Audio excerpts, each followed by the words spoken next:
The SaltDipped podcast, taking life, business, and adventure with just a pinch of salt. Welcome back to SaltDipped. I hope you've been enjoying the podcast so far. This is your third episode, so you get a little bit of time with me. So I've been thinking about what to actually cover in this one, and it sort of took me back to the beginning of my surfing journey, where I do these surf reports. I do these surf reports, and I try to do them after every surf. But how it actually started was the first time that I went out into the water. I had a lesson, and I came out the water and messaged my best friend straight afterwards. And so it was one of those WhatsApp video messages that you could send. And, it was something along the lines of, okay, I went for my lesson and what happened? Okay, I had one nip slip, because bikinis always misbehave. I fell off the board a lot. I laughed a lot, but I ended up standing. And her response to me was just that she laughed. She just found the whole message very hilarious. And I sort of went, oh, why not just post this on social media and hopefully everybody else has a bit of a laugh as well. So I did exactly that, got it out. And what I love about it is I have so many people who now come to me and say, oh, I love your surf reports, because I started doing it every week. So just, consistency, and it's like an update on the surfing journey.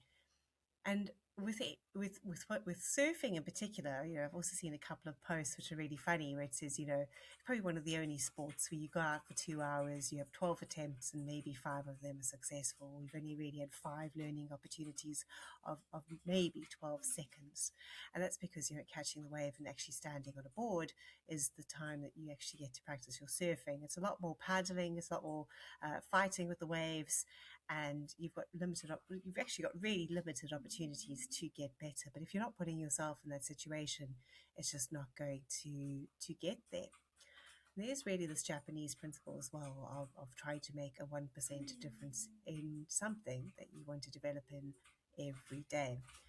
And these two thoughts have really been coming together for me, where I go, sometimes you go into the water and you just feel like you're not making any progress.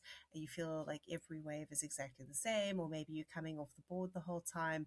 And what am I even doing? But I think just getting into the situation, and so showing up and trying to see what you can do is really the beginning part of the entire process.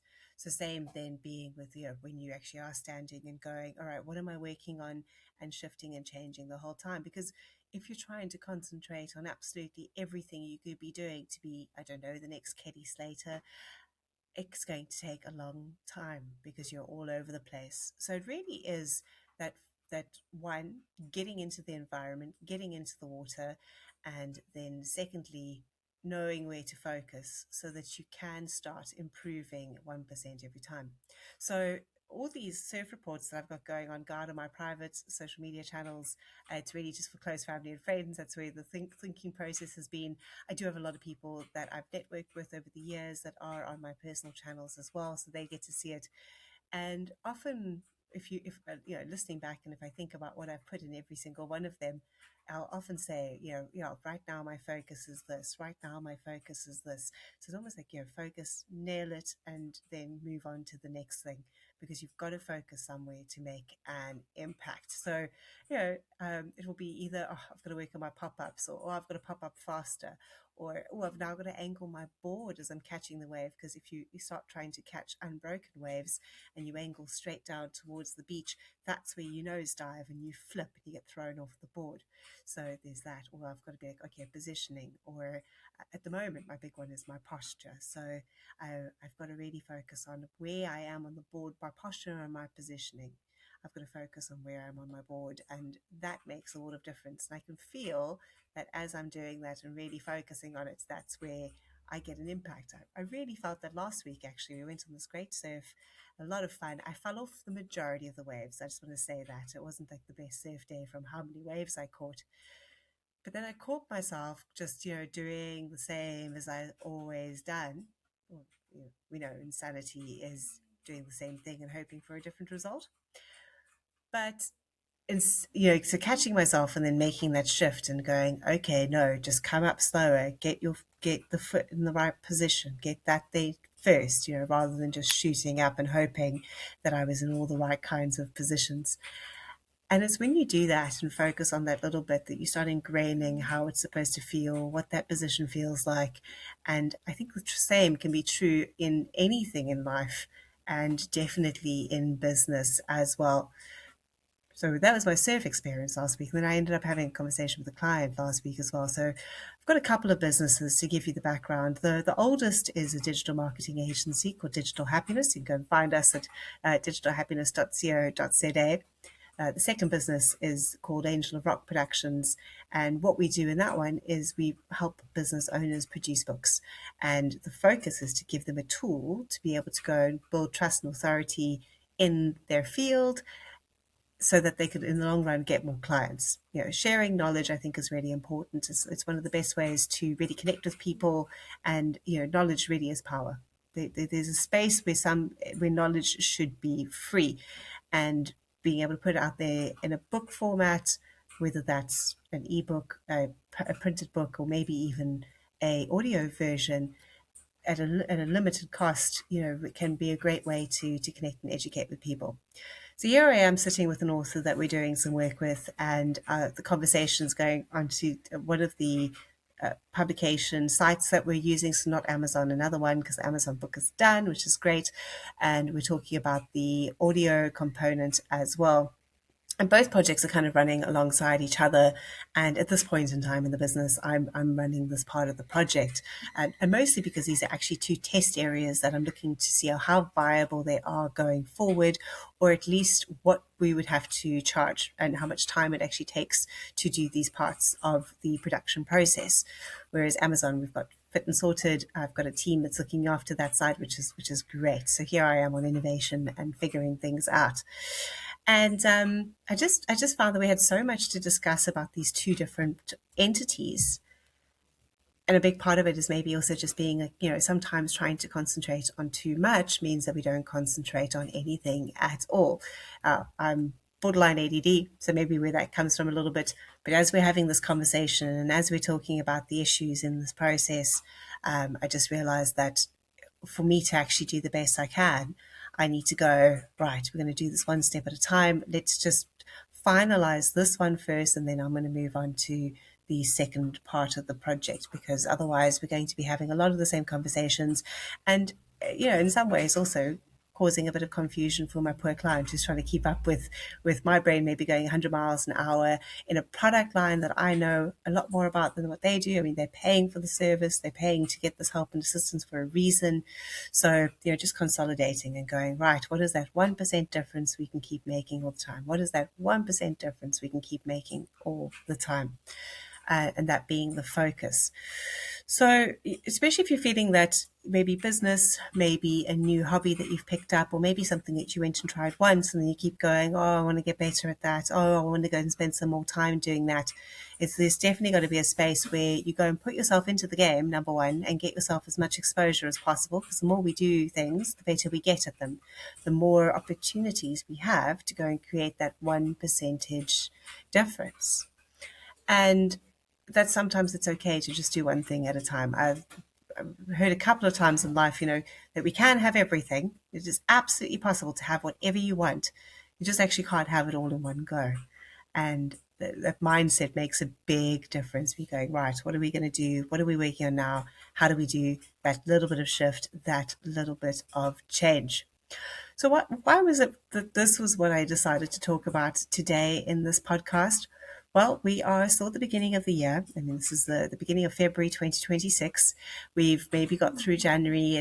We've just gotten through that period where a lot of people who may have created New Year's resolutions are falling off the bandwagon a bit, because we go, let me just change everything. Let me go and do this all differently, or take on 2 or 3 areas where we want to go and drive a lot of change. But because we've done that, we maybe didn't make any progress. And then that's why we start getting demotivated and just falling off the tracks. Also, maybe the goal was too big or too undefined. So I'll give you an example of one of mine. So I've been quite fit, and I've been really enjoying improving my fitness over the last year. Have a new romantic partner. We both love food. We both love experiences. So yeah, I've put a little bit of weight on. Now I'm not too worried about what I look like aesthetically at the moment. I'm quite happy with what I look like, but I feel it could be impacting my sport, especially when I'm trying to balance on a piece of plank, a piece of wood, a piece of fiberglass, whatever we really want to call it. So I have a goal to get back down to a certain weight. Now, if you just say get to a weight, get to 70 kilograms, which is my goal, that is so undefined. It's not even funny. Like there is a step by step process to do that. And, step one might be, okay, let's just start with making sure I'm drinking enough water. Because I've always found that that makes a really big difference when I've been looking to lose weight. So great, there's that. Right. Okay. So I'm going surfing once a week or more than once a week. I've got kickboxing. What else am I doing? How am I making sure that I move my body a little bit every day? Because it can't just be once or twice a week, and I hope that that's going to be enough movement, right? So where's the walk happening? Where's the gym session happening? What kind of movement is really going to help me here? But also, I'm also looking at it not from a perspective of what's going to help me with this weight loss goal in particular, but also what's going to help strengthen me for my two sports that I really love doing. And then, of course, what am I putting into my body? What am I feeding myself?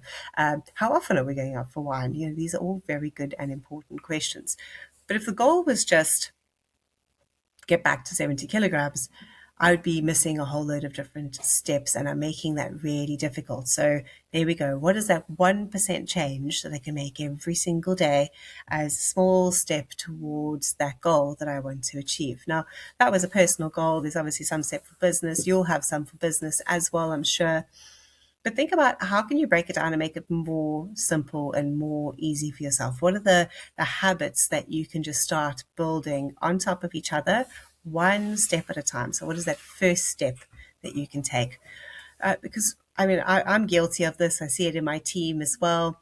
We go, okay, we're going to do this, but it's a big project, and the time hasn't been spent to break it down, or even just to understand how big it really is. Because I think there's two things that happen when you haven't done it. One, your brain goes, well, it must be really big. What is the unknown? We don't know, and our brain tends to make it bigger than what it really is. Sure, you might have had a task that's on your to-do list for ages because, well, just don't have enough time to get to it. And then when you actually finally open it up and do it, it maybe only takes you 15 minutes, right? So that's one side of it. Or we go, that's going to be so quick and easy, and then you start doing it and you realize, okay, no, wait, hold on, there's a lot more components here than I initially allowed space for, and that can make a really big difference as well. So having that plan and knowing what those 1% changes are make a difference. And sometimes you might not even know what all those 1% changes are, but starting the process, like when I started surfing, right, I didn't know how I was going to go from standing on the beach to actually being able to balance on the surfboard. So you've got to get in and just do something. So in that instance, it was get in the water with a surfboard and a coach. That was it. That is the 1% change from not being a surfer to starting to learn the surfing process. And then it might be, okay, position your foot here, put your foot there, lean your body here, make sure your weight is here. So it's always just 1%, even though I didn't know what the beginning of the process was. And you can do the same thing with your goals that you're trying to aim towards. So hopefully this a little bit of a talk through goals has given you an idea of what you can do and how you can really make that change that you're looking to make this year. If you've been feeling a bit demotivated because now it's the end of January and I haven't got to it and nothing has changed, don't go and throw the baby out with the bathwater. You've still got a lot of time left in this year to go and make that change happen. So step by step by step. If you don't know the whole process, that's okay. But how do you start? Just start. Just at least keep putting yourself in the position to do something. Because if we don't, then no change happens. And that little bit of uncomfortableness in that space that's maybe not your go-to, that's where you're really going to start making a difference. So make yourself a little bit uncomfortable, one step at a time, and you'll be able to get there. Please feel free to share with me what your goals are for this year. I'd love to know as well. It would be good to sort of share a little bit. So I've got I'll share two of mine. So okay, if we've got 70, get back down to 70 kilograms, starting to head in that direction. It's going to be a little bit of a process, but it's okay. And then the second is with one of my businesses, we want to get to invoicing 500,000 a month. Now, it obviously covers a lot of salaries, and we've got a lot of freelancers and service providers that do work for us as well. So it's looking after an ecosystem of people if we do that, as well as opening up some good training opportunities. And I've got a goal for some innovation that I want to do this year, playing with new tools and things like that, especially in the AI space. But if you've spent any time looking at that, you know that everything comes with the price tag, which means that we need a little bit of profit to play with as well. So those are why those goals are there, and very excited to get towards achieving them.